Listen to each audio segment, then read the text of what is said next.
안녕하세요. 경기 남부 부동산 소식을 전해드리는 현직 공인중개사 우리들 아파트입니다. 집값 상승 뉴스만큼 무서운 뉴스가 금리 인상과 대출 불가 소식인 듯 합니다. 이사를 앞두고 사무실을 방문하는 분들마다 전세 대출을 걱정하는 분들이 늘어나는데요. 현장에서는 어떤 목소리들이 오가는지 알아보겠습니다. 그럼 자세한 내용을 살펴보기 전에 구독, 좋아요 눌러주세요. 집값이 오른 만큼 전세가도 오르고 그만큼 매매 대출이든 전세 대출이든 늘어나는 것도 어찌 보면 당연한 일입니다. 특히 전세 대출의 경우 매매의 경우처럼 DTI나 LTV의 영향을 상대적으로 덜 받다 보니 웬만한 신용 점수만 갖춘 분이라면 80% 가까운 대출이 쉽게 나오는 편이었습니다. 때문에 전세가가 오른 만큼 추가 대출을 받아 기존에 살던 집에 계속 사는 게 이사 비용도 아끼고 갖가지 비용을 줄이는 좋은 방법이었습니다. 은행 입장에서도 전세 대출의 경우 만기 때 바로 다 상환이 가능하고 특별히 손실 리스크가 크지 않았던 만큼 전세 대출 신청 시 까다로운 절차도 적었습니다. 금리가 조금씩 오른다고 하지만 현재 전세 대출 금리 자체가 2에서 3% 초반이다 보니 이자 부담이 조금 늘기는 하지만 부담스러울 정도는 아니었습니다.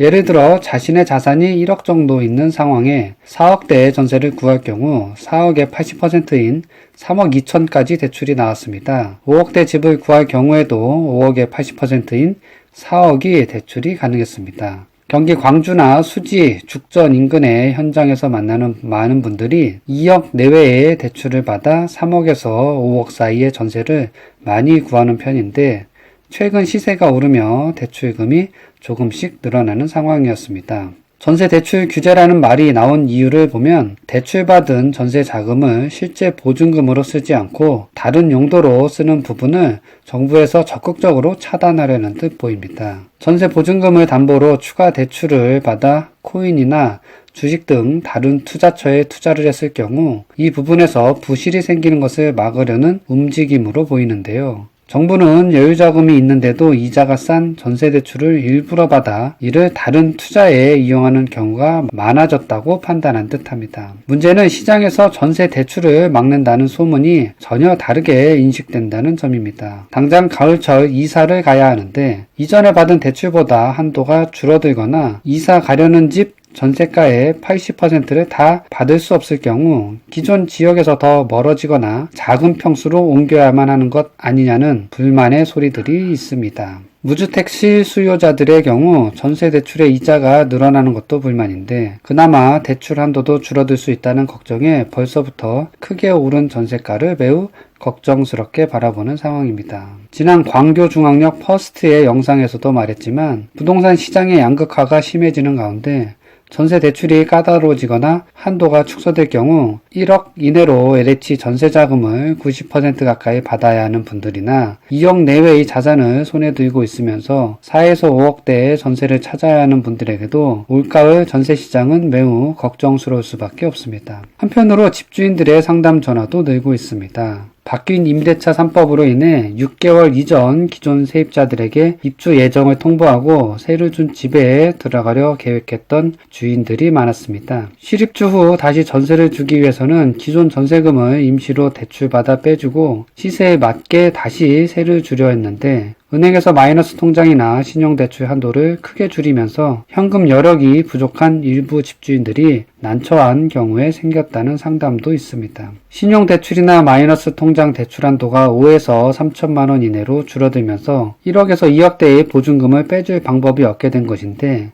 이를 걱정하며 방법을 찾아달라고 사무실에 문의하는 분도 있었습니다. 부동산 관련 정책이 자주 바뀌는 것도 혼란스러운데 금리와 대출 관련 변화도 하반기 급변하는 것 아닌가 하는 우려도 있습니다.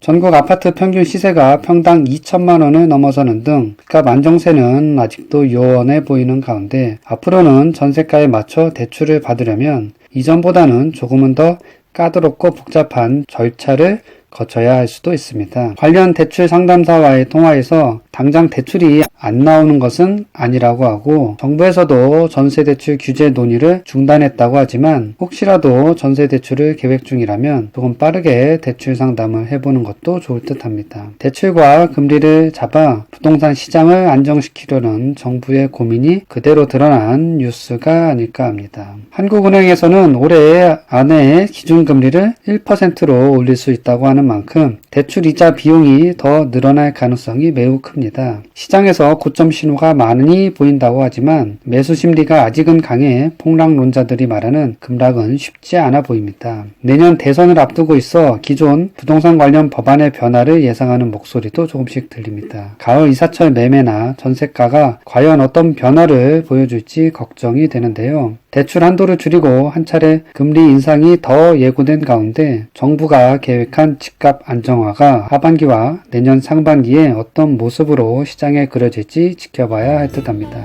개인적으로 금리 인상만큼이나 최근의 집값 상승 그래프가 너무 가파르게 보여 걱정이 되는 것도 사실입니다. 마지막으로 구독, 좋아요 부탁드립니다. 시청해주셔서 감사합니다.